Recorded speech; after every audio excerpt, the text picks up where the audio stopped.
नमस्कार, जय हिंद। आप सभी का स्वागत है हमारे YouTube चैनल जीतू एजुकेशन अड्डा में। आज हम क्लास 10th का चैप्टर विद्युत धारा पढ़ाएंगे। पहले जान लें, विद्युत धारा जानने से पहले आपको जानना होगा कि वैद्युत आवेश क्या होता है, नाभिक पर आवेश क्या होता है तथा इसका मात्रक क्या होता है। देखिए, वैद्युत आवेश क्या होता है। वैद्युत आवेश या विद्युत आवेश जिसको कहते हैं वैद्युत आवेश, इसको इंग्लिश में क्या कहते हैं? Electric charge. क्या कहते हैं? Electric charge. Electric charge. आप इसकी पहले परिभाषा देख लीजिए। किसी पदार्थ का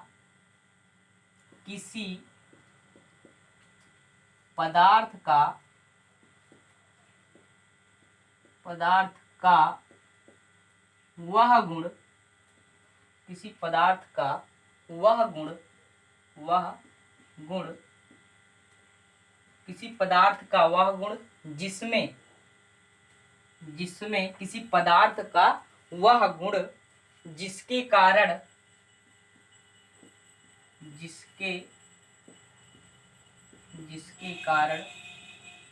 उसमें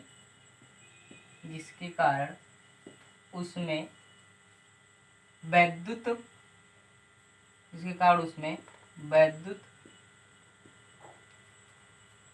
तथा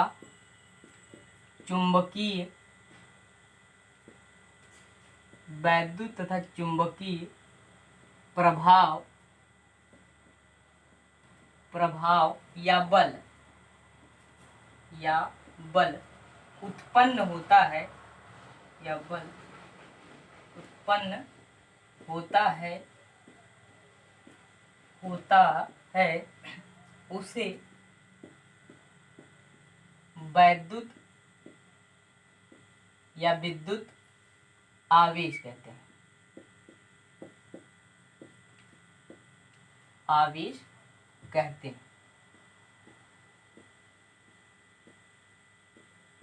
वैद्युत आवेश कहते हैं।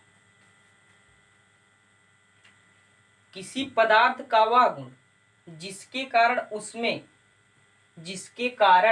उसमें वैद्युत तथा चुंबकीय प्रभाव या तथा चुंबकीय बल उत्पन्न होता है उसे वैद्युत आवेश कहते हैं। नाभिक पर वैद्युत आवेश की मात्रा क्या होती है, इसको जान लीजिए। नाभिक पर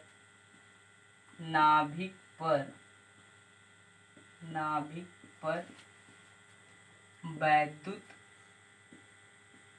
आवेश की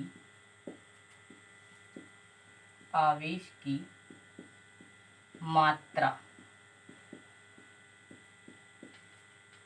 नाभिक पर वैद्युत आवेश की मात्रा क्या होती है? नाभिक पर वैद्युत आवेश की मात्रा क्या होती है? यदि किसी तत्व के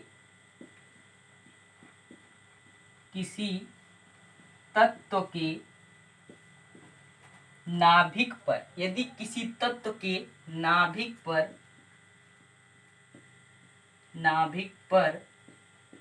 n आवेश हो तो नाभिक पर कुल आवेश कितना होगा? नाभिक पर कुल आवेश कितना होगा? कहा गया यदि किसी तत्व के नाभिक पर n आवेश हो तो नाभिक पर कुल कितना आवेश होगा? आवेश को हम Q से प्रदर्शित करते हैं, ठीक है। तो Q बराबर क्या हो जाएगा? कहा गया यदि किसी तत्व के नाभिक पर n आवेश हो तो Q बराबर हो जाएगा आपका n e।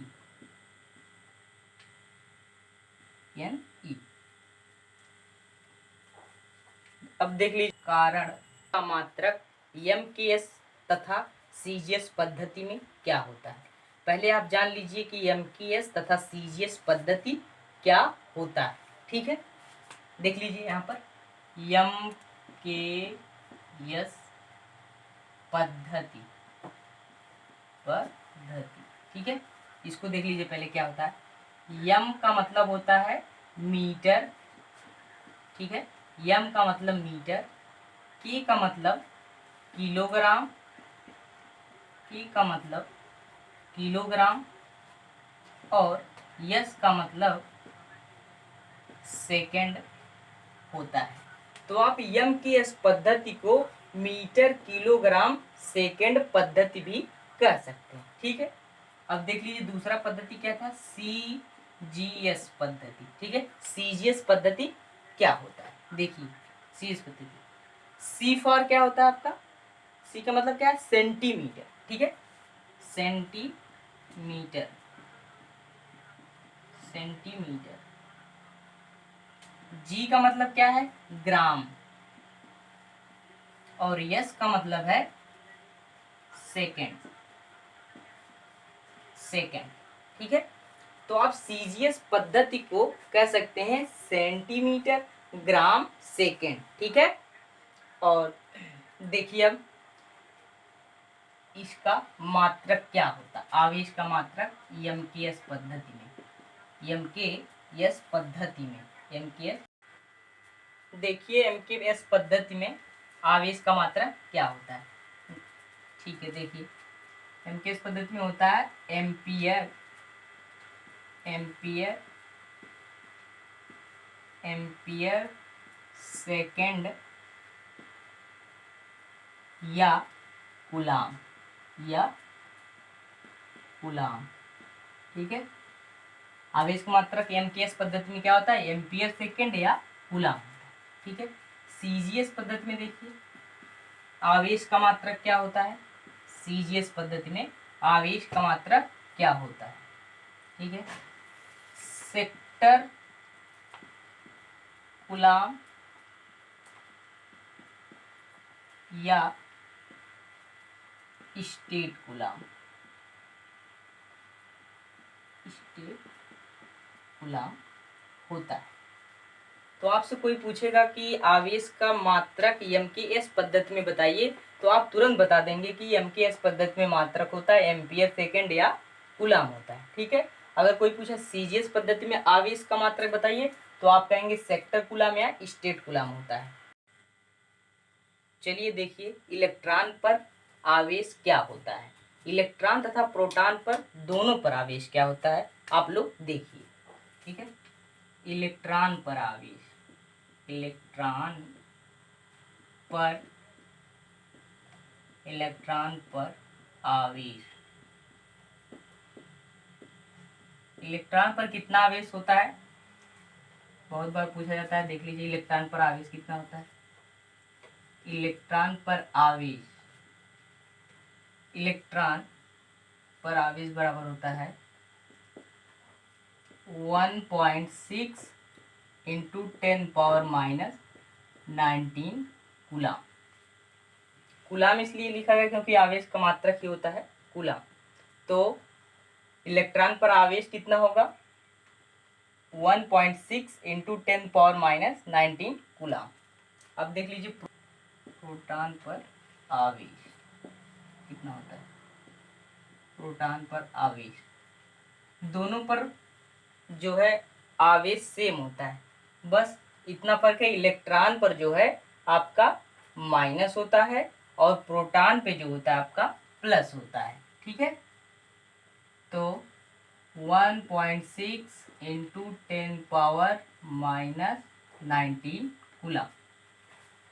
कोई आपसे पूछा कि इलेक्ट्रॉन पर आवेश कितना होता है या आवेश की मात्रा कितनी होती है, तो आप तुरंत बता देंगे कि 1.6 इंटू 10⁻⁹ कूलाम होता है। अगर कोई पूछा कि प्रोटॉन पर आवेश की मात्रा कितनी होती है, तो आप बता देंगे कि दोनों पर सेम मात्रा होती है, बस इलेक्ट्रॉन पर जो होता है माइनस होता है और प्रोटॉन पर आवेश की मात्रा प्लस होती है। ठीक है, अब हम आते हैं अपने टॉपिक पर। जो हमारा टॉपिक था विद्युत धारा, इलेक्ट्रिक करंट। देखिए विद्युत धारा, विद्युत धारा, इलेक्ट्रिक करंट, इलेक्ट्रिक करंट, इसको इंग्लिश में कहते हैं इलेक्ट्रिक करंट। ठीक है, अब देखिए इसकी पहले परिभाषा जानिए, विद्युत धारा क्या होता है। आप कहेंगे आवेश प्रवाह की दर को वैद्युत धारा कहते हैं। देख लीजिए, आवेश प्रवाह की दर को, आवेश प्रवाह की दर को वैद्युत कहते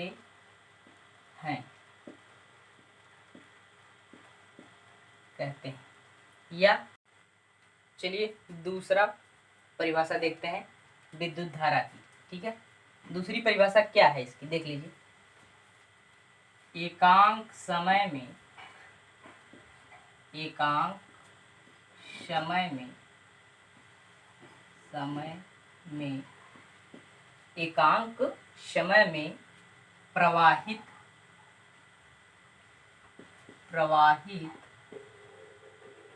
एकांक समय में प्रवाहित आवेश की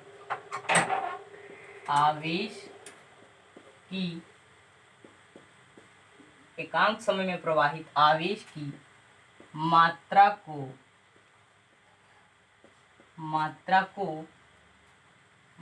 को वैद्युत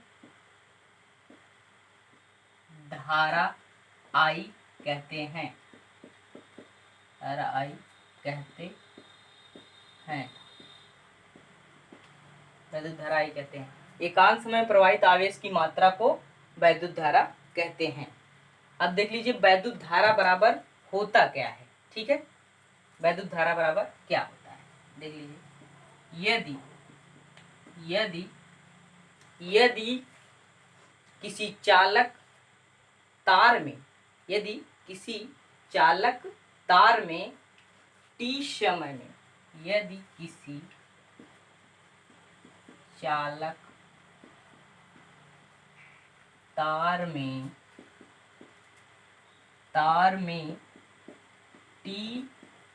किसी चालक तार में T समय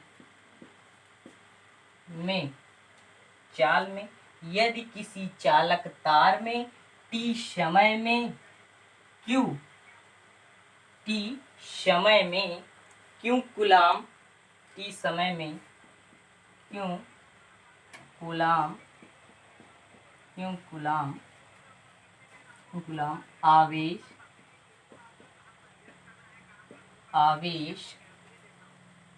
प्रवाहित हो,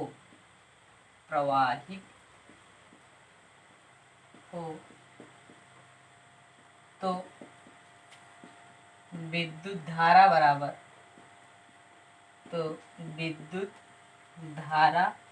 I बराबर क्या होगा, विद्युत धारा I बराबर, आप कह सकते हैं I बराबर Q/T।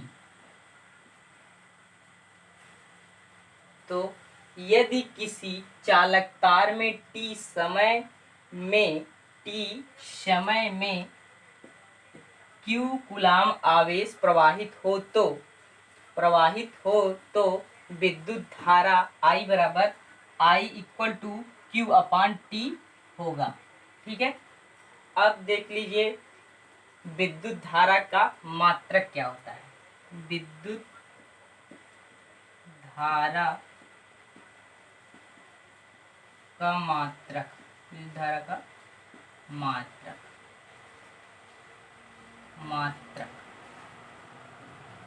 Unit of electric current. ठीक है, इंग्लिश में कहेंगे इसको यूनिट ऑफ इलेक्ट्रिक करंट।